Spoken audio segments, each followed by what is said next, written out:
Hello दोस्तों, तो स्वागत है आप सबको गांव की चौपाल में। आज जब भी हम लोग तरक्की की बात करते हैं तो हम लोग के दिमाग में बड़े बड़े शहर, बड़े बड़े इमारतें, बड़े बड़े महंगे डिजिटल स्कूल, बहुत सारी चीज़ आती हैं। लेकिन भारत की असली आत्मा आज भी हमारे गांव में बसती है। तो उसी कड़ी में आज हम एक ऐसे शिक्षक की आपको आपके सामने लाने जा रहे हैं जिन्होंने खुद अभावों में रहकर दूसरों के बच्चों के भविष्य को संवारने का बीड़ा उठाया है।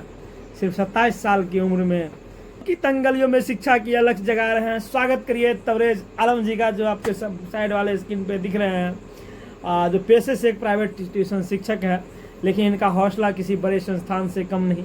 तबरेज भाई, बहुत बहुत स्वागत है आपका हमारे शो में। गाँव की आपने हमें इस काबिल समझा और आपने इस मंच पे मुझे बुलाया, इसके लिए मैं आपका धन्यवाद करना चाहता हूँ। तो सबसे पहले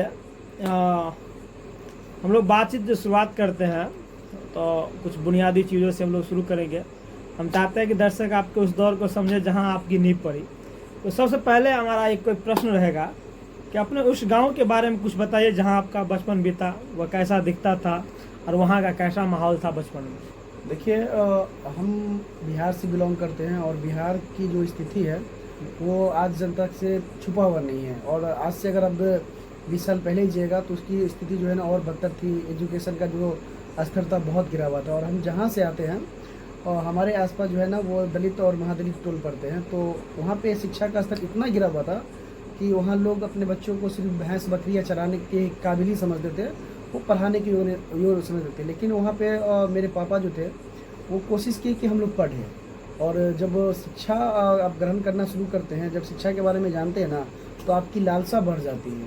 और उसी लालसा ने मुझे आज यहाँ तक पहुँचाया है कि मैं अपने गांव में, अपने मोहल्ले में और आसपास के गांव के बच्चों को पढ़ाने योग्य बना हूँ। चलिए, बहुत बढ़िया। हाँ, गांव की व्यवस्था, गांव का माहौल तो था ही उस समय। चलिए, दूसरा प्रश्न ये है कि बचपन की कोई ऐसी याद जो आज भी जब आप आंखें बंद करते हैं तो आप सामने आ जाते हैं, या आपको याद आते होंगे बचपन की कुछ याद, बहुत ही बचपन जब आप 10 साल से नीचे हो उस समय की बात। बहुत सारी ऐसी घटनाएं हैं बचपन की जो हमेशा याद आ जाती है। जब हम बहुत छोटे थे और 6 या 7 साल के होंगे, तो गांव घर में जो देखते अपर कास्ट के लोग थे और वो कभी अगर उस बस्ती से मेरा गुजरना हो जाए तो वहाँ के बच्चों को देखते थे कि वो अच्छे खासी यूनिफॉर्म पहन करके स्कूल जाते। तो हम पापा से पूछते थे कि कहाँ जा रहे हैं, तो पापा बोलते थे कि देखो, हम लोग के लिए वो नहीं है, वो उन लोग के लिए है, वो लोग पढ़ने शिक्षा जाते। तो मेरे मन में वो आता था कि हम भी वो क्यों नहीं हासिल कर सकते, हम वहाँ क्यों नहीं जा सकते हैं। ये यादें हमेशा मुझे मतलब एक अच्छी यादें की तरह और एक परेशान भी करती कि बचपन मेरा ऐसा क्यों नहीं गया। चलिए, तो जैसे कि आप बता रहे हैं कि स्थिति, तो उस समय आपका आर्थिक स्थिति कैसा था, पिताजी क्या करते थे, या फिर घर का माहौल कैसा था, घर का गुजारा कैसा होता था, कुछ अगर बताना चाहे तो आप। हाँ, घर का माहौल तो ऐसा था कि पापा अकेले भाई में थे और मेरे जो दादाजी थे वो किसान थे और मजदूरी करते थे। लेकिन क्या होता है ना कि पापा तो 4, मेरे जो दादा थे वो 4 थे और आपस में 4 भाई थे, लेकिन उनका जो देहांत हो गया ना वो अर्ली हो गया, बहुत पहले हो गया। और घर की जो सारी जिम्मेदारियां हैं मेरे पापा के ऊपर आ गई और फिर उनका खुद का एक परिवार था। तो आर्थिक स्थिति से तो हम लोग पिछड़े हुए थे ही। और जो दादा की जो विरासतें थी, जो खेतीबाड़ी थे, पापा उसमें करके परिवार का भरण पोषण करते थे। तो आर्थिक स्थिति कह सकते बहुत पिछड़ा था। चलिए, अच्छा, ग्रामीण परिवार में जब जैसे कि बच्चा जन्म लेता है तो उम्मीदें बहुत होती है गांव में, नहीं? तो आपके माता पिता आपको बचपन में क्या बनते हुए देखना चाहते थे, या कुछ ऐसा होगा ना कि माता पिता का भी कुछ हो रहता है कि मेरा बच्चा बड़ा होकर ये बने, ऐसे ये करे वो करे, ऐसा कुछ था क्या? पापा सिर्फ एक बात कहते थे कि देखो, हम जो है भाई में अकेले थे और मेरे पापा यानी मेरे दादाजी, उनसे मेरे पापा से उन्हें बहुत उम्मीद थी। और मेरे पापा उस समय पढ़ते थे, वो प्राथमिक विद्यालय की प्राथमिक शिक्षा वो ग्रहण कर चुके थे।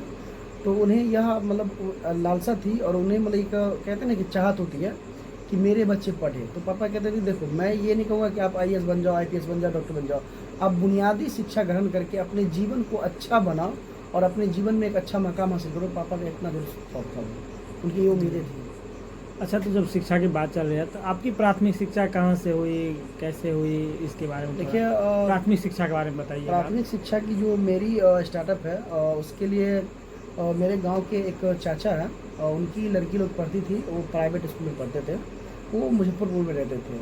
तो मेरी जो प्राथमिक शिक्षा की शुरुआत हुई है वो 10 साल के बाद से हुई है। आज की तरह नहीं 5 साल 4 साल से पढ़ना शुरू। जब मैं 10 साल का था तो मुझे पता है कि ऐसे हम लोग घूम रहे थे, तो वो लोग आई थी मुजफ्फरपुर से यहाँ आई थी, और जब हम लोग को देखी तो बोले कि लोग पढ़ता नहीं है क्या। तो बोले पापा की स्थिति देख रहे हो, तो बोला कि सरकारी स्कूल तो है ना। तो मेरे पापा उस समय काम में थोड़ा व्यस्त रहते, किसान थे, तो वो मेरे चाचा की जो लड़की थी वो जाकर के ही मेरा एडमिशन करा दी, और गांव के ही प्राथमिक विद्यालय में करवा दी। लेकिन वहाँ जो शिक्षक थे बहुत अच्छे थे, और वहाँ मुझे बताया कि पढ़ाई क्यों ज़रूरी है, क्योंकि खास करके निचले के तबके के लोग होते हैं उसके लिए शिक्षा कितनी ज़रूरी है। और कह सकते हैं कि अमृत की तरह शिक्षा है, कि अगर आप शिक्षा ग्रहण कर लोगे तो आप अमृत पालोगे। तो ये था वहाँ का। अच्छा, उस समय का विद्यालय सब कैसा था? विद्यालय का भवन, रास्ता वगैरह, जाने में मज़ा आता था कैसे, क्या कितना दूरी पर था ये सब? देखिए 500 मीटर दूरी पे विद्यालय था, और रास्ते उबड़ खाबड़ थे, बरसात हो तो पूरा पानी लग जाता था। जब बारिश में क्या लेकिन कभी ऐसा हुआ कि विद्यालय और बंद हो गया हो? देखिए विद्यालय बारिश में बंद नहीं होता था, लेकिन टीचर शिक्षक कहते थे उस समय कि देखो व्यवस्था सरकार ने दी नहीं थी, और जब बारिश होती थी ना तो पानी टपकता था, और हम लोग बोरा लेकर के जाते थे। आज के बच्चों को अगर बोले बोरा में बैठने के लिए तो विद्यालय की तरफ देखना पसंद नहीं करेंगे। हम लोग बोरा पे बैठते थे, तो बारिश जब आती थी ना तो पानी टपकता था, तो शिक्षक कहते थे कि आप बोरा को जो है ना मुकनी बना लेते हैं ना, गम इसके तरह क्या कहते हैं उसको, छाता की तरह डाल लेते थे, और शिक्षक कहते थे कि देखो बाबू पानी हो रहा है तो आपको पढ़ा नहीं पाएंगे। तो उस समय में सिर्फ सुनते थे, टीचर जहाँ बोले, एक बचपना था ना, बारिश में नहाने का खुशी, रोड पे पानी लगा हुआ है पत्थर मारो, और मेढक जो बोलते रहता टर्टर, तो उसके मतलब वो एक अलग था, अलग चल रही थी। अच्छा, आपको दोस्तों में उस समय जो कुछ दोस्त होंगे, उन लोगों का पढ़ने का नज़रिया कैसा था? क्या वो अभी कहीं सेटल है, या कुछ एक दो दोस्त जो आपके साथ हो, पढ़ा रहा हो, या कुछ हो तो जो बचपन से साथ में पढ़ रहा हो? बचपन से अगर कोई दोस्त की बात करें तो ऐसा कोई दोस्त नहीं है, लेकिन हाँ ये जो 10वीं क्लास की अगर बात कीजिएगा, जब वो 10वीं क्लास से बात है, तो वहाँ मेरे कई दोस्त बने। और एक जो रोहित चौधरी थे, एक सुजीत कुमार थे, और इन दोनों को मतलब एक था मेरा बनता था इन लोगों से, और खास करके मेरा ज़्यादा बनता था रोहित चौधरी के साथ। बचपन में तो साथ में क्रिकेट खेलते थे, क्रिकेट का तो एक अलग ही दोस्ती होता है, एक अलग उत्सव होता है। ग्रामीण क्षेत्र में तो आप जानबे करते, कुछ नहीं है, बल्ला उठाओ चलो खेल लेते हैं।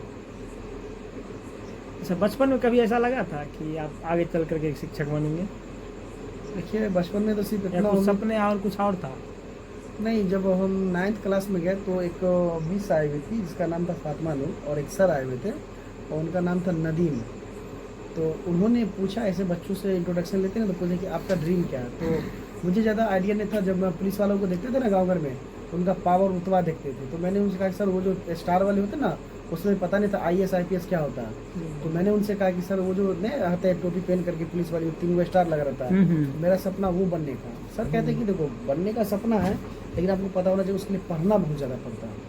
लेकिन सर बचपन के सपने थे ना, तो बस वहीं तक रह गए। हाँ, तो ठीक है। देखिए बचपन तो जैसे तैसे होता है, बीत जाता है, लेकिन असली परीक्षा, असली जिम्मेदारी जो शुरू होती है जब युवा होते हैं, तब जा कर के शुरू हो जाता है। इंसान जब बड़ा होता है तो उस दौर की बात करते हैं जिसने आपको अंदर से तपाया।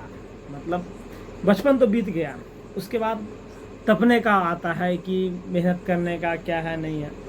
जब आप अपने उस शिक्षा के लिए आगे बढ़े, तब घर का आर्थिक स्थिति क्या कुछ सुधरा, या उसी तरह था, या किस तरह था? देखिए घर में मेरे 5 भाई थे, और बहन भी थी, और पापा अकेला जिम्मेदारी थे। तो आर्थिक स्थिति तो उस समय तक सुधरा नहीं था, जो एक अच्छे हो सकते हैं। हाँ, इतना था कि नमक रोटी हम सही से खा सकते हैं, और भरण पोषण सही से हो रहा था। लेकिन ये अच्छे एजुकेशन के लिए, और पापा ने कहा था कि देखो अब 10वां कर ली हो ना, तो ऐसा करो कि कोई मतलब काम वाम देखो जो परिवार का कुछ मदद हो सके आर्थिक रूप से। तो मेरे भैया लोग थे, वो काम करते थे, और मुझे लगा कि मैं पढ़ के भी कुछ काम कर सकता हूँ। तो मेरे एक दूर के रिश्तेदार थे चाचा, वो जो दरभंगा में लहरियासराय में एक लैब चलाते थे, तो उनसे मेरा मुलाकात हुआ, और उस मुलाकात के समय मैंने उनसे बात किया। तो उसने पहले मेरा मार्क्स पूछा, आजकल भी पूछ लेते हैं सब मार्क्स, मेरा पूछा कि 10वां में मार्क्स क्या आया। तो मैंने उसे बताया कि मेरा जो है ना 1st डिवीज़न है, और 2014 की बात अगर आप पता कीजिएगा तो वहाँ पे आज की तरह रिजल्ट नहीं आते हैं।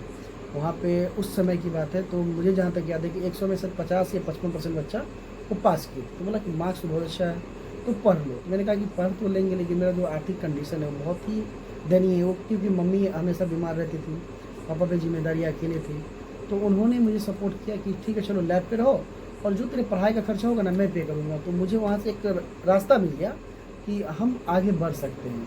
और पापा या फिर परिवार पे जो भी आर्थिक जो मतलब बोझ होता, वो मैंने अब खुद की तरफ से वहाँ पे उसे हल्का करने का कोशिश किया। और फिर मुझे एक मतलब क्या कहते हैं गोल्डन जो अपॉर्चुनिटी मिला मुझे वहाँ से, फिर मैं वहाँ से आगे बढ़ना शुरू किया। और उसके बाद बहुत सारी चीज़ें हुई लाइफ में। और जैसे थोड़ा आगे बढ़े, ग्रेजुएशन में गए, BSc साइंस लिए, फिर जैसे फाइनल हुआ कि कोरोना आ गया। और जब कोरोना आया और उस समय पापा या भैया के पास कोई परमानेंट जॉब नहीं था, तो जो तपिश की बात है, जो जीवन का जो मूल्य आपको पता चलता है कि आपने क्या किया, वो मुझे कोरोना के समय में पता चला। और क्या बताएं उस दौर के बारे में, आप सब तो जानते ही होंगे उसके बारे में। क्या कभी ऐसा हुआ कि फीस के लिए दिक्कत हो, ट्यूशन पढ़ने के लिए या कॉलेज फीस एडमिशन के लिए, या कुछ भी ऐसा कि फीस के लिए जाना नहीं पड़ा हो, स्कूल सब कॉलेज सब या ट्यूशन सब नहीं गए हो फीस जमा करने के कारण? देखिए आपको हम कहें ना कि जो मेरे एक दूर के रिश्तेदार चाचा थे, उन्होंने मुझे लैब पे कुछ काम दिए कि आप आओ और आपके जो भी फ़ी है, जो भी पढ़ाई की जो है खर्च, वो मैं वहाँ से बेयर करूँगा। लेकिन मुझे वो सही नहीं लगा। और कि चलो ठीक है ना, तो करते थे। और मुझे याद है कि जो भी मेरे ट्यूशन के टीचर लगे, तो 10वां के भी जो शिक्षक थे, वो कभी पैसा के लिए ऐसा नहीं किया कि चलो ठीक है पैसा नहीं है तो आपको ऐसा नहीं है, उससे जो कम या कुछ दे दिए तो वो रख लिए। इंटर में मुझे याद है कि जब मेरा फाइनल एग्ज़ाम था, उससे 6 महीना पहले मेरे मम्मी का ऑपरेशन हुआ था। तो हम 1 महीना कोचिंग नहीं गए थे। तो जब वो मंथली फ़ी की बारी आई ना, तो एक सर थे राना राना रन्ना करके नाम है उसका, राना जी। और एक और थे कुंदेश्वर प्रसाद, और एक और थे उन SP सिंह। सही, कहाँ कोचिंग है? वो बहरी में थे उस बहरी समय। जब हम कोचिंग। आगे 11वीं किए दरभंगा में, 12वीं हम बहरी किए, तो यहाँ जब हम आगे, तो उनसे जब उसको मैं फ़ी की बात है तो मुझे बताया कि फ़ी आपका है। तो मुझे तो याद था कि 2 महीना है, और उससे पता था कि हम 1 महीना, मम्मी का ऑपरेशन है, तो हम उसे मैसेज भिजवा दिए थे कि मैं 1 महीना नहीं आ पाऊँगा। तो बहरी में ये चलता है कि आप आइए या नहीं, आपको पूरा फ़ी देना पड़ता है। लेकिन जब वो सर को पता चला कि मम्मी का ऑपरेशन हुआ है, तो जो भी तीनों सर थे और बोले कि देखो मैं आपकी इस मंथ का फ़ी 1 महीना जो आप नहीं आए हो, वो मैं आपसे नहीं लूँगा। रीज़न है कि आपकी मम्मी का ऑपरेशन हुआ है। तो एक काइंडनेस वहाँ दिखा मुझे कि अगर आप उस लेवल पे है और आप अगर लोगों की मदद कर सकते हैं, तो आप कीजिए। और वहाँ से मेरे माइंड में एक आया कि अगर मैं बड़े लेवल पे, मास लेवल पे कुछ नहीं कर सकता, तो अपने मोहल्ले में एक छोटा सा कोचिंग स्टार्ट करके आसपास के जो लोग, उसे मैं शिक्षित कर सकता हूँ। और शिक्षा के प्रति जो मेरा रुझान आया, वो उसके बाद आया। चलिए, तो जैसे आप कोचिंग का चर्चा किए ही हैं, तो इसी तरह पढ़ाई के दिनों में मान लीजिए अपने ज़रूरतों को पूरा करने के लिए क्या करते थे? कुछ मजदूरी स्टार्ट किए, काम स्टार्ट किए, या कैसे पूरा करते थे उन ज़रूरतों सबको कैसे पूरा किया? देखिए जब हम पढ़ाई से, अपने क्लास से टाइम निकलता, तो हम लैब पे चले जाते हैं और चाचा की मदद कर देते हैं। अच्छा। और मदद करने के बाद वो चाचा मुझे पॉकेट खर्चा के रूप में कुछ दे देते। हम्म। वो कहते कि देखो आए हो ना, तो आप आपका जो पॉकेट खर्चा है वो ले लो, क्योंकि आप पापा के पास क्यों जाओगे, पापा के बोर्ड उस पर क्यों बोझ बनोगे। तो मेरा खर्चा वहाँ से वो दे देते थे, इतना दे देते थे कि मुझे किसी चीज़ की ज़रूरत वहाँ से कमी महसूस नहीं हुई। हम वहाँ से फुलफ़िल कर लेते थे पूरा चीज़। हम्म।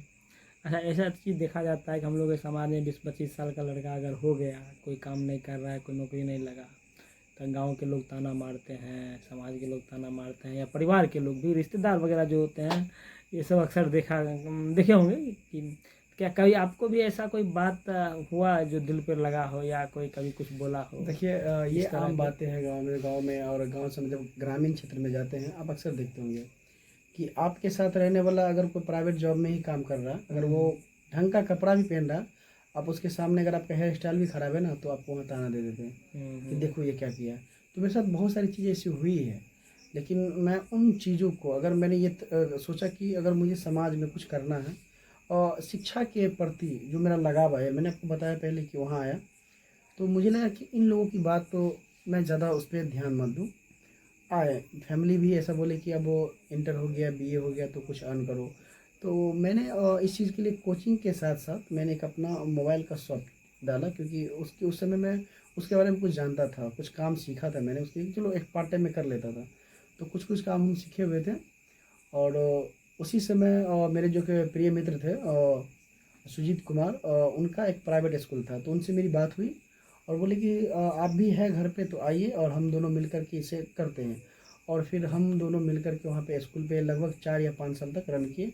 फिर मेरा कोचिंग इतना हो गया, आगे बढ़ गया कि फिर वो गार्जियन ये कभी नहीं कहा पाए कि आपको कुछ एक्स्ट्रा करना चाहिए, और जो भी ज़रूरतें हैं फैमिली की जहाँ तक हो सकती है हम उसी कोचिंग से या फिर अपने मोबाइल दुकान से पूरा फुलफिल कर लेते हैं। ये तो अच्छा, कभी कोई परीक्षा दिए हो एग्ज़ाम और जिसमें असफल हो गए हो, और असफल होने के बाद फिर कैसे मैनेज किए होंगे? मतलब ये देखिए, सफल हो जाने के बाद लोग खुशी बांटता ही है सबके साथ, लेकिन असफल हो जाने के बाद आप कैसे उसको हैंडल किए, देखिए कैसे? असफलता की जहाँ तक बात है, तो उस समय में जब मेरा ग्रेजुएशन कंप्लीट हुआ तो उस समय में टीचर वाली इतनी वैकेंसी नहीं थी, तो मैं चाचा के लैब पे था और मुझे लैब के बारे में था कि मैं यहाँ से भी समाज की प्रति लोगों की सेवा कर सकता हूँ। तो एक फॉर्म आता है बीएससी नर्सिंग वाला, अच्छा। तो वो फॉर्म मैंने फिलअप किया था, 2022-23 की बात है। और उस समय जब मैं एग्ज़ाम दिया तो मेरा रैंक आया था 1036।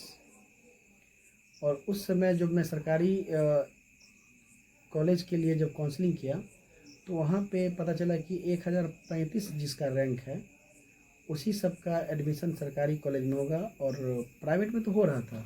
और फाइनेंशियल इतना सपोर्ट नहीं था कि हम प्राइवेट कॉलेज में जाकर के उस चीज़ को ले लें, एडमिशन ले लें। तो मतलब उस समय जो मुझे लगा था ना कि क्या कहें, मतलब एक अजीब सा हुआ था कि सब कुछ छोड़ देते हैं, नहीं करते हैं, बहुत मतलब कोई संभालने न था, और मतलब नहीं है ना, किसी को आइडिया नहीं कि क्या करना है, तो मतलब फिर मानसिक दबाव आ जाता है जब अगर चारों बहुत तरफ ज़्यादा, से आप मान मतलब लीजिए पूछिए मत निराशा कितना घेर ज़्यादा लेते हैं दबाव तो है। मानसिक दबाव आ जाता है। तो ये जो मेंटल प्रेशर हुआ, तो उस समय कैसा विचार आ रहा था, क्या सोच रहे थे कि देखिए क्या करना चाहिए, विचार नहीं आ रहा करना? था कि अगर मैं इतना मेहनत करके भी यहाँ तक नहीं पहुँच पाया हूँ ना, तो अब मुझे लोगों की तरह इन चीज़ों को छोड़ करके या तो एक वो लेबर मजदूर की ज़िंदगी जी ले, या फिर खुद को प्रिपेयर्ड इस तरह से करें कि एक एग्ज़ाम है और अगर हमसे नहीं निकला है तो ठीक है ना, हम उसके लिए फिर से फाइट कर सकते हैं। और हम अपने आसपास जो चाहते कि मैंने आपको कहा ना कि जो मेरे सर थे जो इंटर में पढ़े हैं, तो उन्होंने जो मेरे साथ काइंडनेस दिखाया था, तो मुझे लगा कि अगर मैं नहीं कर पाता हूँ ना, तो मैं आसपास के बच्चों को मैं उसे सपोर्ट करूँ, और अगर वो आगे बढ़ जाए तो हो सकता है कि मेरा भी प्रिपरेशन हो सके उसके पढ़ाने से, और फिर मैं उसके लिए फाइट करूँ। तो इस मेंटल प्रेशर को हम इस तरह से एक अपॉर्चुनिटी के तौर पे बदल दिए और उस चीज़ से मैं निकल पाया। नहीं, ठीक है। अच्छा, आप जैसे समाज मेंटल प्रेशर आया हो लोगों का, कभी ऐसा हुआ है कि समाज में कोई लोगों के कारण आपके व्यवहार को या किसी कारण से ऐसा बोल दिया हो, या कुछ दिल दुखाया हो, तो बहुत बुरा लगा हो, बहुत मतलब अकेले में जाके रोना है स्टार्ट हो, समाज में इसके साथ हम ऐसे रह रहे थे, फिर ये भी आदमी मतलब ऐसे कर रहा है? हाँ, मेरे लाइफ में है ऐसे 2 लोग हैं, और जिसे मैं बहुत था कि होते नहीं कि आप जब एक बैक बोन से निकल के आगे बढ़ते हैं, तो मेरे मन में था कि मैं सबकी जो है ना कोऑपरेट करूं, और मैं कभी ये नहीं दिखाना चाहा कि वो मेरे लिए गैर है। तो एक ऐसे लोग थे, हाँ लोग थे, ये अभी भी हैं, लेकिन मेरा अब उनसे कोई वास्ता नहीं है और मैं उनसे कोई वास्ता रखता भी नहीं हूँ। ऐसे कुछ वर्ड बोले थे ना कि आप रोने की बात कर रहे हैं, मन में तो ऐसा विचार था कि मैं जाकर सुसाइड कर लूँ। सोचिए कितना मतलब वो आघात पहुंचा होगा मेरे हम्म। मानसिक पे। अच्छा, ऐसा जो कठिन समय आया होगा, तो क्या वो बात परिवार के साथ साझा किए या उसको अकेले ही हैंडल किए, किस तरह से उसको फेस किए? देखिए आप अगर गांव समाज में किसी को बोलेगा कि हम डिप्रेशन में हैं, तो बोलता है कि ठीक है, जाओ आशीर्वाद देते डिप्रेशन को लेके लेते आओगे, या फिर तो आपने होते देखा होगा, वीडियो, तो हाँ। ऐसे कोई है नहीं कि उस चीज़ को समझ पाए। और पापा रहते नहीं थे, और मम्मी की जो हेल्थ इशू है वो हमेशा रहते थे। तो इन चीज़ों से जो मेरे कोचिंग के जो बच्चे थे, और मैं उनसे फ्रैंकली रहता हूँ कि चलो ठीक है। और ये होता ना कि लाइफ में आप कुछ करो या नहीं करो, आप खुद को इस काबिल बना लो कि अगर आपको किसी को एग्जांपल देना हो ना, तो आपको किसी का आसपास देखना नहीं पर आप खुद का एग्जांपल दे सकते हो। हम्म। तो मैं इस तरह से शुरू से बच्चों से बना था कि मैं कहाँ से था कहाँ आया। तो इस तरह का जो सिचुएशन है ना, तो मेरे बच्चे जो भी थे कोचिंग के थे ना, वो मुझे बहुत कोऑपरेट किए, एक फ्रेंडली कि सर ठीक है ना, चलिए ना, हम लोग हैं ना, छोड़िए वो सब चीज़ों को। तो एक ऐसा था। और आपको बताएं, क्रिकेट मेरा एक था।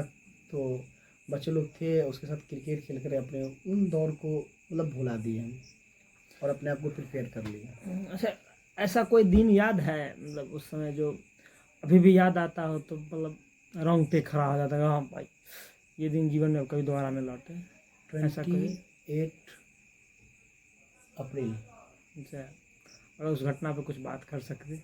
कर सकते हैं। हाँ, मतलब ऐसा कुछ हुआ हो, घटना क्या है, मतलब किस इस दिन को किस लिए याद करके रखे हुए हैं?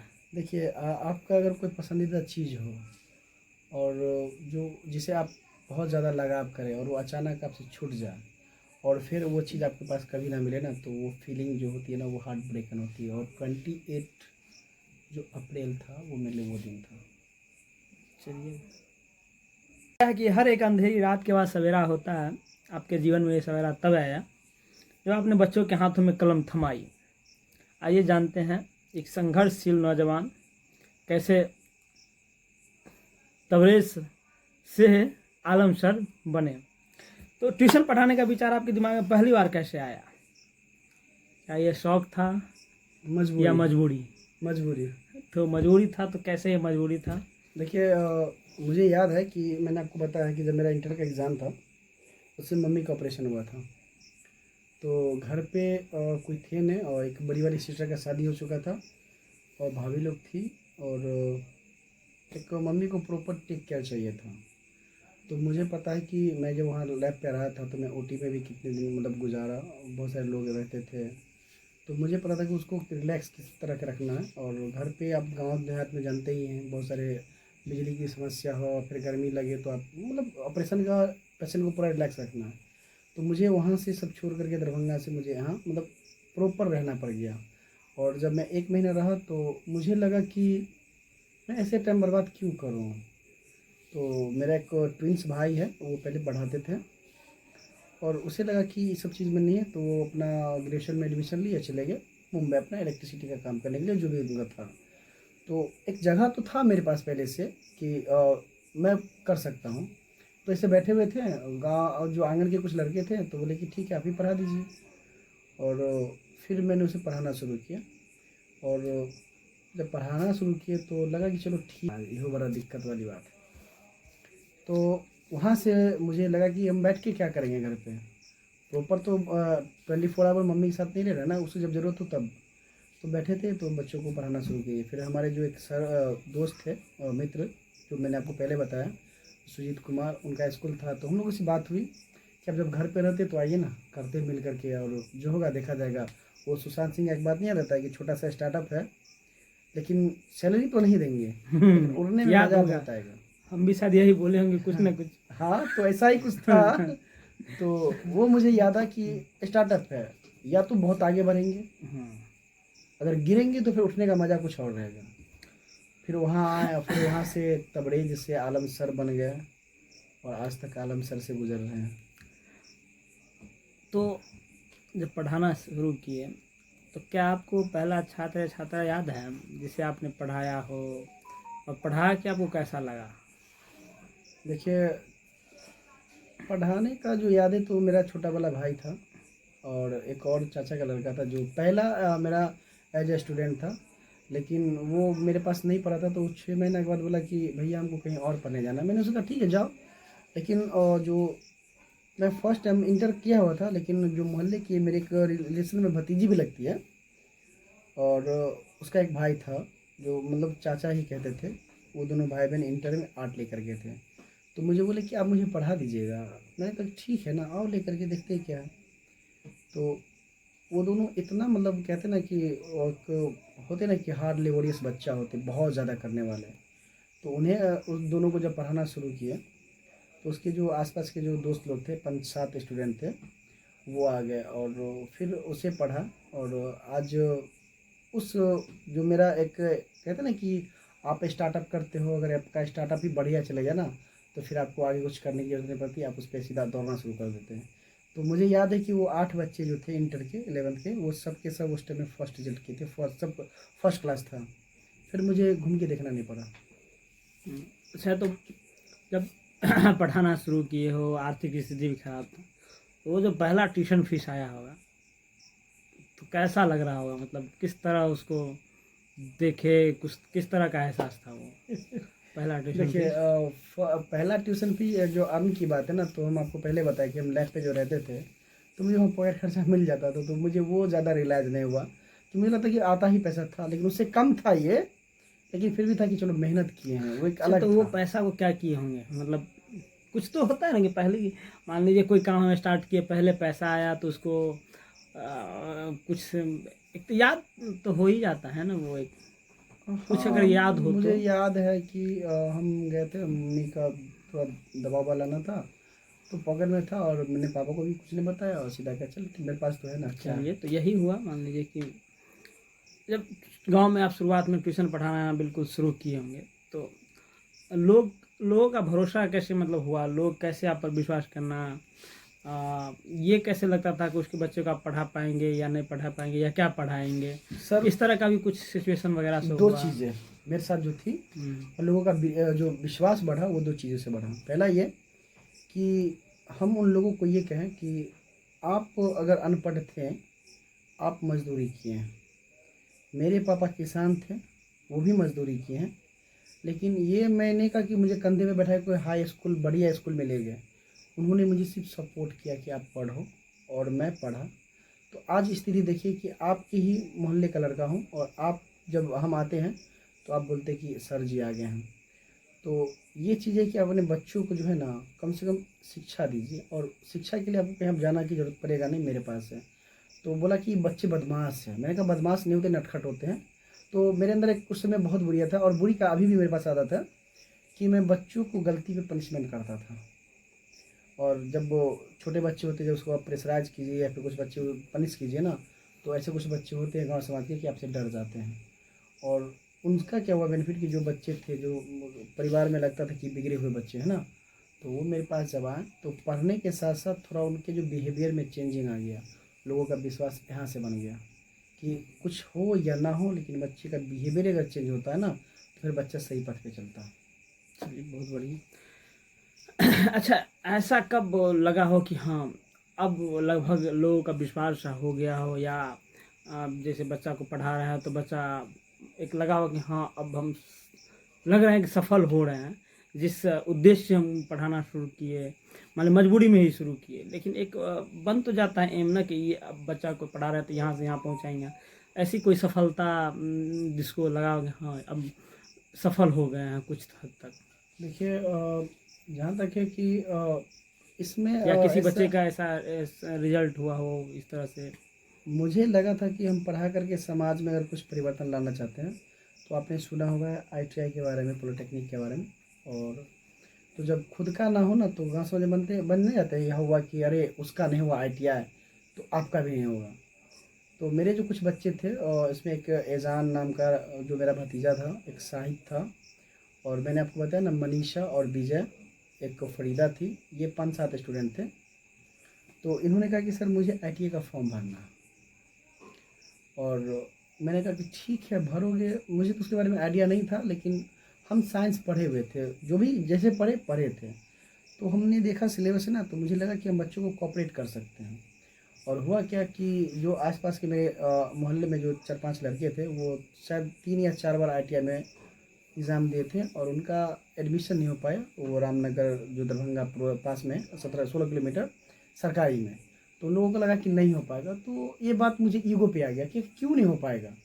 और फिर जब उन बच्चों का पीछे मैंने टाइम दिया, और बच्चों का जब रिजल्ट आया और सबका मैं खुद एडमिशन और रामनगर में जाके करवाया, तो मुझे लगा कि एक उस पथ पे है कि जहाँ पे हम खुद को कुछ नहीं थे, तो कुछ ये होता ना कि जीरो से आप 1 पे आ जाते हैं ना, तो मुझे ये ऐसा लगा कि अब हम जीरो से थोड़ा सा आगे बढ़े, 0.1 हुए हैं। तो मुझे लगा कि ये मेरे लिए बहुत बड़ा अचीवमेंट है, क्योंकि उस तबके से आते थे जहाँ पे लोग आपको तुम या रे करके बोले, और जब वही उन लोगों का टोन बदल जाए कि आपको सर जी या फिर आपको जी लगा कर बोले ना, तो ये एक बहुत बड़ा अचीवमेंट होता है। जब इस तरह की चर्चा कर रहे हैं तो कभी ऐसा हुआ कि कोई अभिभावक आकर के आपको बहुत मतलब धन्यवाद दिया होगा, आप बहुत अच्छा मतलब मेहनत कर रहे हैं, बच्चों को बढ़िया से पढ़ा रहे हैं, या हाँ, कुछ गार्जियन ऐसा भी कि मतलब इग्नोर टाइप का उन्हें ठीक नहीं पढ़ा रहे हैं, इस तरह का भी कुछ सिचुएशन आया हुआ नहीं हो? देखिए, जिस तरह से आपने कहा ना, तो है ऐसे बहुत सारे गार्जियन अभिभावक हैं, और ख़ास करके मैं अपनी पहले बैच का जो है बात कर रहा हूँ, क्योंकि मेरा पहला बैच का जो रिजल्ट था ना, तो आप जानते हैं कि मुस्लिम कम्युनिटी में आप देखिएगा, खास करके मुस्लिम में देखिए, जो भी अदर कास्ट में होते हैं, लेकिन मुस्लिम में खास करके क्या होता है कि लोग अपने बच्चों को एक कहते हैं कि ऐसा कुरान में है लिखा हुआ कि लड़कियां एजुकेशन को ज़्यादा वो स्कूली शिक्षा प्राप्त ना करें। तो वो मेरे घर से 1 किलोमीटर दूर एक बघड़ा गांव है, वहाँ की लड़कियां लोग आती थी, और जब उन लोगों का रिजल्ट फर्स्ट डिवीजन आया ना, तो वो लोग मुझे अपने घर पे बुलाए कि सर आप आइए ना। और मैं ऐसे जनरली मेरा जाना हो गया ना, तो उन लोगों की मम्मी का जो एक होता है ना कि सर आप जो किए हैं ना, तो हम लोग को बिलीव हो गया कि हम अपने बच्चों को और आगे सब पढ़ा सकते हैं। तो ये मेरे साथ बहुत अच्छा हुआ, और ऐसे बहुत सारे लोग देखिए गांव समाज में होते हैं कि जब आप अच्छा करते हैं तो कुछ लोग आपकी बुराई करने के लिए खड़े हो जाते हैं। तो मैं बुराई से भी सीखता हूँ कि आखिर मेरे अंदर ऐसा कुछ तो कमी जो मेरी बुराई कर रहे हैं। तो ये दोनों चीज़ मेरे साथ हुआ है, ऐसा नहीं कि नहीं हुआ। सूरज भाई, आज आप गांव में एक शिक्षक के रूप में स्थापित हो चुके हैं, लोग जानते हैं कि आप एक शिक्षक हैं, लेकिन आज का भी जीवन जो है कोई आसान नहीं है। आज की भी ज़मीनी हकीकत कुछ है, कैसा है। अब क्या बदलाव आया, तो अब कुछ बदलाव के बारे में हम लोग जानते हैं। तो जैसे अभी जो पूरा दिनचर्या रहता है आपका, वो कैसा रहता है? सुबह से लेकर शाम तक का कैसा टाइम टेबल रहता है? किस तरह पढ़ाते हैं बच्चों को, क्या रहता है? देखिए, मैं जो भी क्लास स्टार्ट करता हूँ तो सुबह 6 बजे से शुरू करता हूँ, और बच्चों लोग का भी स्कूल है 9 बजे से 9:30 बजे, तो मैं 9 बजे तक कंप्लीट करता हूँ। उसके बाद जो मेरे पास टाइम बचता है, उसमें बच्चों को पढ़ाना क्या है और उसमें क्या उसको नया दे सकते हैं, इसके लिए बैठ कर के खुद सेल्फ स्टडी करता हूँ। फिर शाम में बैचेज होते हैं, और मतलब क्या है ना कि सुबह 6 से 9 बजे तक, और शाम में 3 बजे से लेकर के शाम 7 बजे तक। और उसके बाद जो भी टाइम बचता है तो खुद पे टाइम देते हैं, और बच्चों को क्या पढ़ाना है, कैसे पढ़ाना है, वो सेल्फ स्टडी की तरफ फोकस अच्छा, करते अक्सर हैं। देखा जाता है गांव में जो बच्चे रहते हैं उसका बेस कमज़ोर रहता है।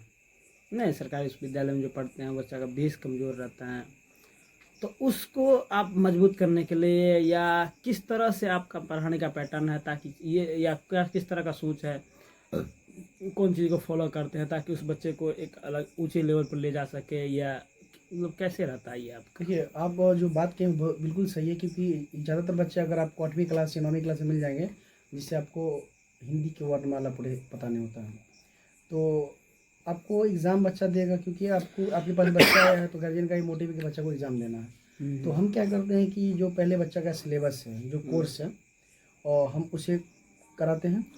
उसके बाद जो बच्चा इस तरह की कमज़ोर है उसे और रोक लेते हैं पर्सनल, और उसके बाद उस पर खुद पर्सनल अटेंशन देते हैं। और बच्चों को ज़रूरत क्या है, जैसे अगर किसी को वर्णमाला में दिक्कत है तो उसे वर्णमाला को क्लियर करते हैं। और बच्चे के गार्जियन से मेरा यह मतलब एक अनुरोध होता है कि आप बच्चे को कम से कम घर पे उसे बोलिए कि आप अपने होमवर्क को जो मिला है और उसे फुलफ़िल करके आइए। लेकिन हम जहाँ तक एनालाइज़ किए हैं, और वही बच्चा का बेस बहुत ज़्यादा कमज़ोर है जो अपने होमवर्क को घर पे बैठ के नहीं करते हैं। और मेरे मन में एक सवाल है, हम जहाँ तक सोचे हैं कोचिंग वगैरह के बारे में, अगर आप मेरी बातों से सहमत होंगे तो बोलिएगा।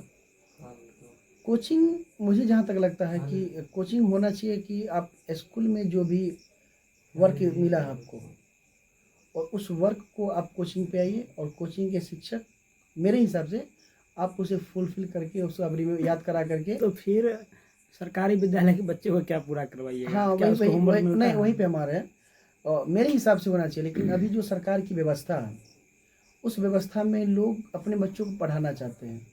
और जब मैंने कुछ कॉपियाँ चेक की, मेरे गांव के आसपास के एक सनखेड़ा प्राथमिक विद्यालय हैं, फिर कमलपुर में जो आरंभिक विद्यालय है वहाँ के जो मैंने कॉपी चेक किए, तो अब अगर कॉपी चेक की तो सप्ताह में 1 या 2 दिन उसे टैक्स मिलता रहता है। तो मुझे लगा कि कोचिंग की जो बातें थी ये यहाँ पे लागू नहीं हो पा रहा है, क्योंकि बच्चों को पढ़ाना आपको है। और सरकार की जो व्यवस्था है ना, अभी आज से 2 साल पहले तक थोड़ा ये था, आप रिलैक्स थे कि बच्चा स्कूल थोड़ा लेट भी जाएगा, या अगर हफ्ता में 2 दिन नहीं भी जाता है टाइम, आप उसको फुल दे देते हैं। लेकिन सरकार दिखावा के लिए जो व्यवस्था की है, उस व्यवस्था में दिखा ऐसे रहे कि मतलब IAS IPS इसी स्कूल से निकल के जाएंगे। और जब बुनियादी ढांचा पे आप जाते हैं तो बच्चे का जब कॉपी चेक करते हैं तो पता चलता है कि एक हफ्ता से उसे एक ही टास्क दिया गया है। कॉपी के ऊपर में HW लिख देगा, आपको बोलेगा कि 12 खड़ी लिख करके आओ, आप औ से ज्ञान तक लिख के आओ।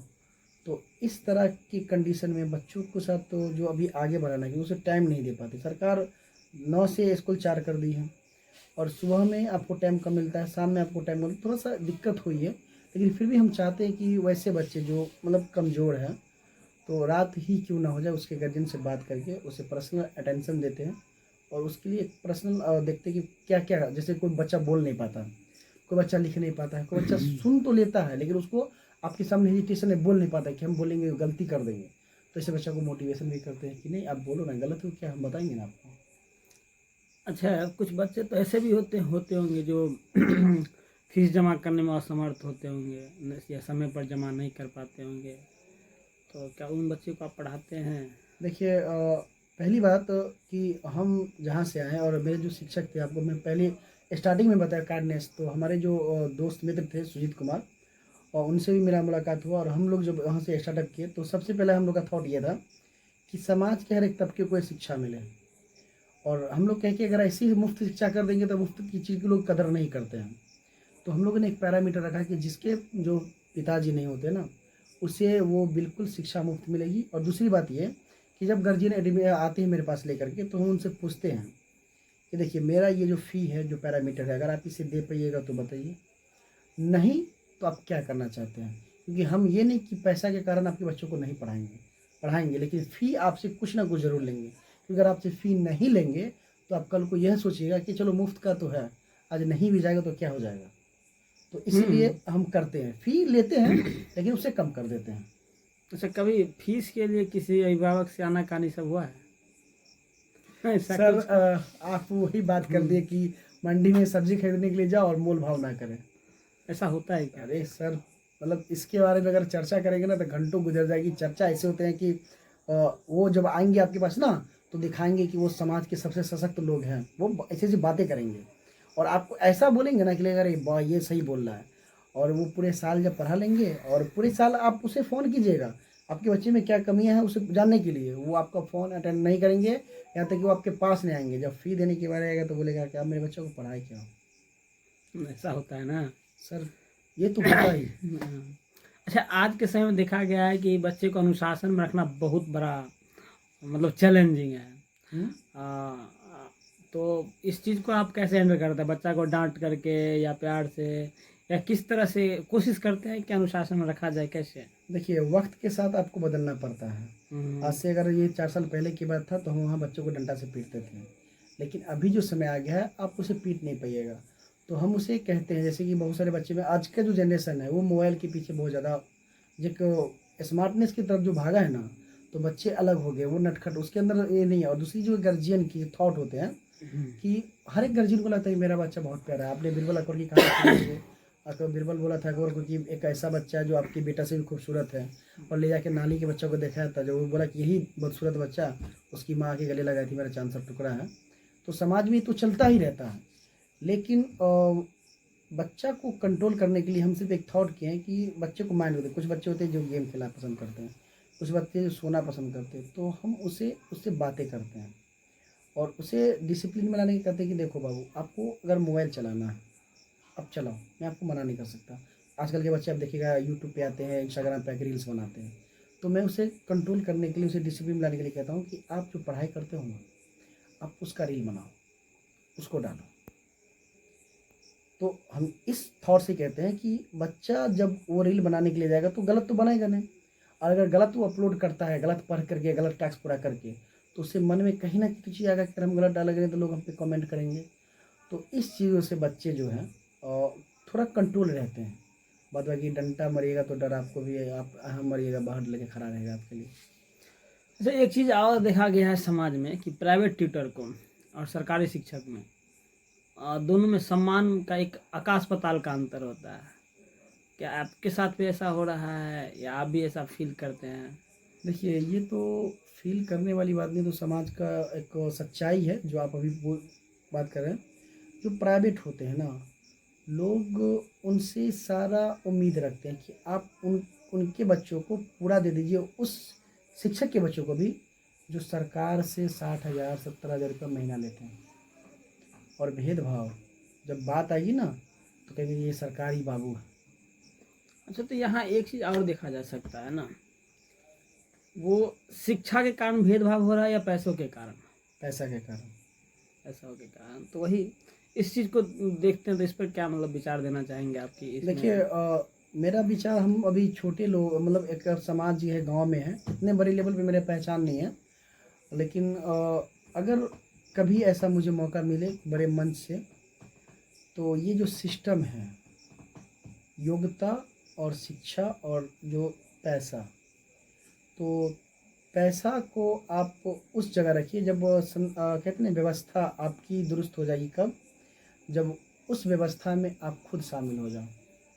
तो प्राइवेट टीचर सरकारी टीचर से बेहतर है, इसके लिए सरकार कुछ ऐसे मापदंड लेकर के आए, और जब ऐसे कुछ कंपटीशन हो प्राइवेट और सरकारी टीचर के बीच, तो वो जो पैसा पैसा करते हैं और दिखाते हैं ना, उनकी योग्यता उनके सामने पता चलेगी। और मुझे लग रहा है कि कहीं ना कहीं कि उनके मन में जो है कि हम सरकारी टीचर, हम ज़्यादा कमाते हैं, तो पैसा का एक अलग होता है, एक जॉब का अलग होता है कि मेरे पास क्या है, मेरे अगर कुछ ऐसा प्राकृतिक आपदाएं आती है तो मेरे पास तो इनकम का सोर्स रहेगा, और प्राइवेट वाला के पास नहीं है। तो इन चीज़ों को जो करने के लिए, और मेरे हिसाब से सरकार को ऐसा कुछ प्रावधान करना चाहिए। ये मेरा अपना निजी थॉट है, और आपके भी अपने थॉट होंगे, आप इस पर क्या सोचिएगा? नहीं, मेरा तो एक चीज़ है, मान लीजिए कि जो अगर सरकारी में भी जो गए हैं गवर्नमेंट में, तो वो तो पढ़ के गए हैं, वो तो एग्ज़ाम फेस करके गए हैं, एग्ज़ाम दे सर, करके गए हैं। आप भी इसी समाज में रहते हैं, और आप देखिए जब अनुकंपा वाला शिक्षक थे, जब मुखिया बहाली वाला टीचर थे, तो उन टीचरों को आप लाइए जो आज तक टेट के एग्ज़ाम 4 बार या 3 बार में क्वालिफाइड नहीं कर पाए, और फिर भी वो मोटी रकम लेकर के पढ़ाते हैं। जिस टीचर को सही से वर्णमाला का उच्चारण नहीं पता है, वो बैठ करके 40-45 रुपये महीना लेते हैं। तो योग्यता और समानता की बात तो मत कीजिए, क्योंकि ये जो बीपीएससी का या TR 4 का जो भी आया है, वो आपको 2020 के बाद ही आया है। तभी नहीं आया है, 1 to 3 आ गया। 1 to 3 जो भी आया था TI वाला, तो वो तो बीपीएससी वाला जो है आपको 2020 के बाद ही मिलेगा। उससे पहले जो थे, आपकी पहुंच कितनी है, आप कितना डोनेशन दे सकते हैं, आप योग्य है या नहीं, आपके पास पूंजी कितना है, आप इन्वेस्ट कितना कर सकते हैं, उस पर ऐसा कोई है एक दो जानकारी जो आपको पता हो? देखिए सनखेड़ा स्कूल ही आप ले लीजिए, जाइए वहाँ पे आप देखिएगा, व्यवस्था देखिएगा। कुछ ऐसे शिक्षक हैं, मैं नाम लेकर के समाज में कंट्रोवर्सी करना नहीं चाहता, लेकिन ऐसे कुछ शिक्षक हैं जिसे अगर सही से 5वीं क्लास का हिंदी का बुक दे दे, उससे बोले कि आप इस हिंदी के बुक को, सिर्फ हिंदी, मैंने साइंस की बात नहीं किया, मैंने सामाजिक विज्ञान की बात नहीं किया, मैं मैथ की कुछ नहीं किया, इंग्लिश को छोड़ ही दीजिए, मैंने सिर्फ हिंदी जो हमारी मातृभाषा है, मुझे लगता है कि वो शिक्षक उस 5वीं क्लास के बुक को सही से एक्सप्लेन नहीं कर पाएंगे। चलिए, ये तो एक समस्या ही है, और इतना कुछ झेलने के बाद पूरे दिन जब बिस्तर पर जाते हैं तो क्या सुकून से नींद आती है? सर, सुकून नींद नहीं आती है, लेकिन फिर सुकून लाते हैं कि अगर समाज में बदलाव लाना है तो आपको अपना सुकून खोना पड़ेगा। क्योंकि गांधी जी अगर नहीं चाहते, अगर वो सूट बूट में रहते, तो आज कहीं ना कहीं हमारा देश गुलाम रहता। तो उन्होंने सबसे पहले अपने ऐशो आराम को त्यागा था। तो हम जो हमारे महान जो भी नेता है, या फिर हमारे जो भी महान पुरुष है, उन सबों के बारे में अगर आप कुछ पढ़ते हैं, और मैंने भी उसके बारे में पढ़ा है, तो मुझे लगा कि अगर आप समाज को बदलना चाहते तो आपको ये बात माइंड में नहीं आना चाहिए कि मुझे सुकून क्या है, क्योंकि आप समाज के बारे में, समाज परिवर्तन चाहते हैं, तो कुछ हद तक कुछ लोगों के द्वारा ये भी कहा जाता है कि लोग समाज को बदलने तो चलते हैं लेकिन खुद को नहीं बदलते हैं।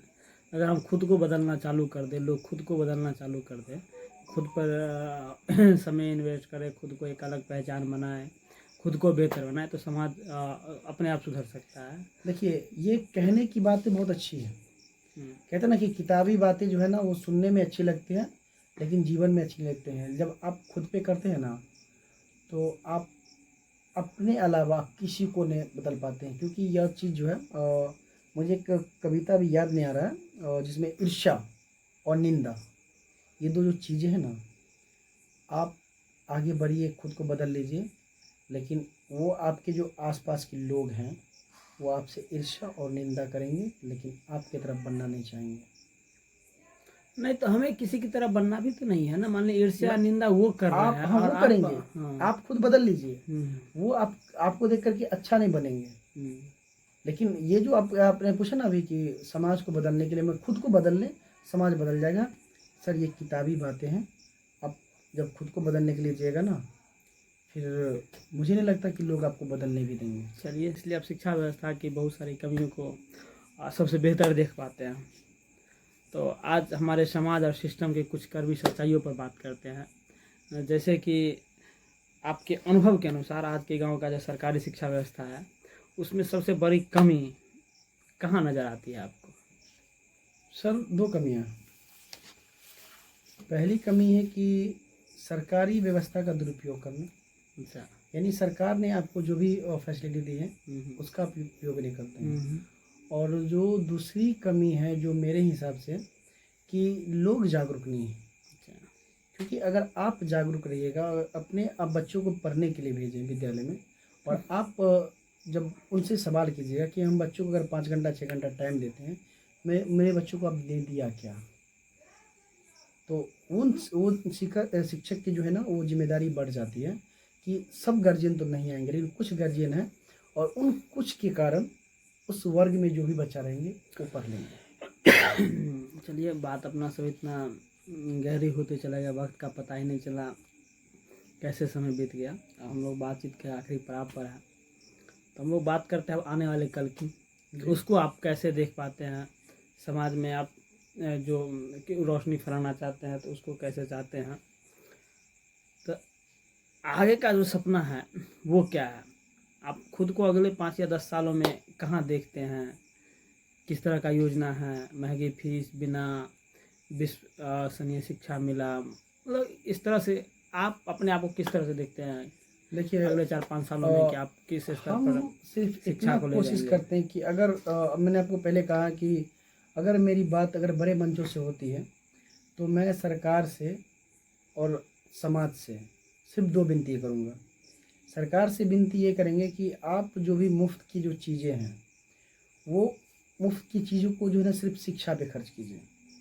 समाज शिक्षित होगा, वो अपने अधिकार, अपने कर्तव्य और अपने राइट को पहचानेगा।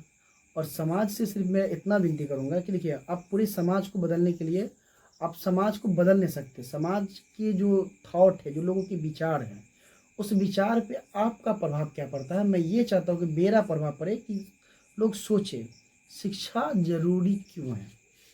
तो सरकार यह करे कि जो खर्च है शिक्षा पे, उस शिक्षा व्यवस्था को बेहतर करें, जितना कर रही है उससे ज़्यादा करें। और सरकारी स्कूल व्यवस्था को इतना बढ़िया करें कि लोग जो गरीब बहुत तबके के लोग हैं वो भी वहाँ पे जा कर के एक हाई, मतलब एक उच्च हाई क्वालिटी के जो एजुकेशन है वो प्राप्त करें। और समाज में जो भी लोग हैं वह बच्चों को सिर्फ स्कूल इसलिए ना भेजे कि वहाँ बच्चों को मुफ्त में किताबें मिलती हैं, मुफ्त में पोशाक मिलती हैं, और उसे शुक्रवार को जो है ना अंडे या फिर केला मिलेगा। वो सिर्फ यह सोचे कि इस सरकारी व्यवस्था से मुझे बच्चों के फ्यूचर को ब्राइट करना है, अच्छा करना है। तो बस ये दो जो विचार हैं मेरे, क्योंकि हम लोगों के ऊपर विचार अपना दे नहीं सकते हैं।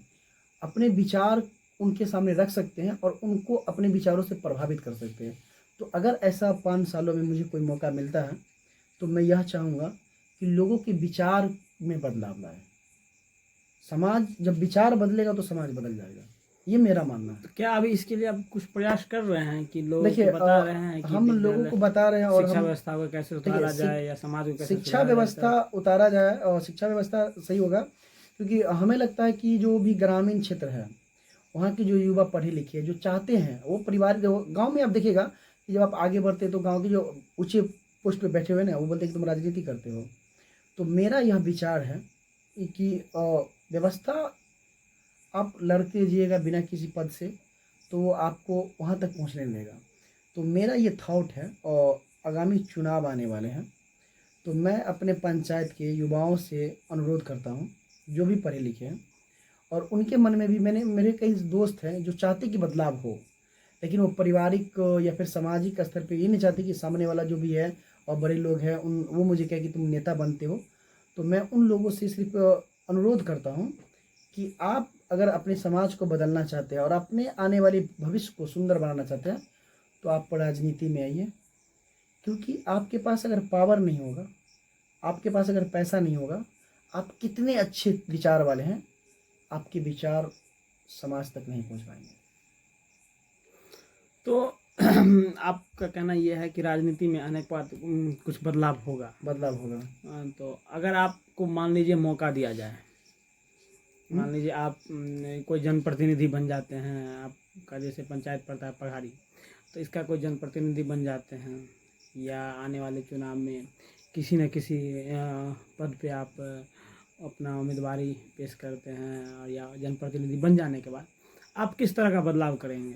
देखिए, पहले तो मैं किस पद पे जा रहा हूँ ये पद मायने रखता है, और उस पद के जो अंदर क्या क्या मेरे पास पावर है और मैं किन चीज़ों को बदल सकता हूँ, पहले मैं उसे जानूंगा बढ़िया से।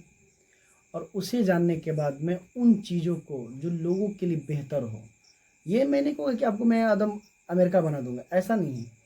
लोगों के लिए जो बेहतर हो, कुछ ऐसे काम होते हैं जो समाज में आपको करिएगा तो समाज आपको बोलेगा कि ये होना नहीं चाहिए समाज में, क्योंकि मेरे समाज से अलग है। अभी आप एक शिक्षक हैं तो आपको तो सब जानकारी होना चाहिए कि इस पद पर ये है, ये इस पद पर ये है, इस पद पर ये है। बट मेरा अगर अभी आपको मान खुद का लीजिए इरादा कि- नहीं कि हम किस पद पे जाएंगे। अच्छा, अगर मान लेते हैं कि अगर आप प्रधान बन जाते हैं, जी। पंचायत का प्रधान बन जाते हैं, हम्म।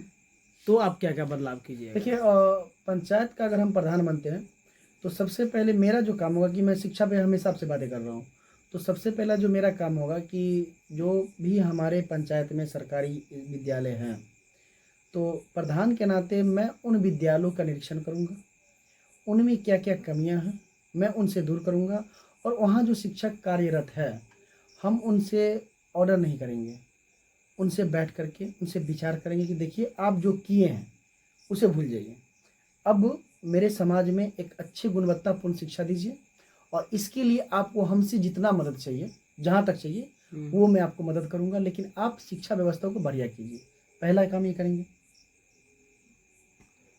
दूसरा काम, जो पंचायत के युवा हैं, बहुत सारे लोग ऐसे हैं कि स्कूली शिक्षा पूर्ण करने के बाद आर्थिक तंगी के कारण जो है वो उच्च शिक्षा प्राप्त नहीं कर पाते हैं।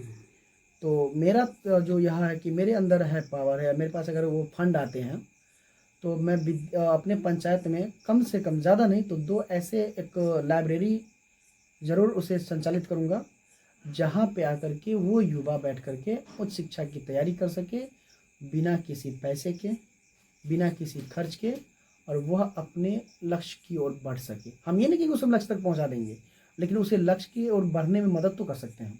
यह मेरा पहला 2 काम होगा, जो मेरा पहला फोकस है। अच्छा, गांव के उन अभिभावकों के बारे में आप क्या कहना चाहेंगे जो बेटी की पढ़ाइयों को बोझ समझता है और अभी भी, मतलब इतना मॉडर्न युग आने के बाद भी बेटियों को नहीं पढ़ाते हैं? देखिए, अभी मॉडर्न युग आने के बाद जो है लोग अपनी बेटी को सिर्फ इस कारण से नहीं पढ़ाते हैं कि वो बेटियां हैं।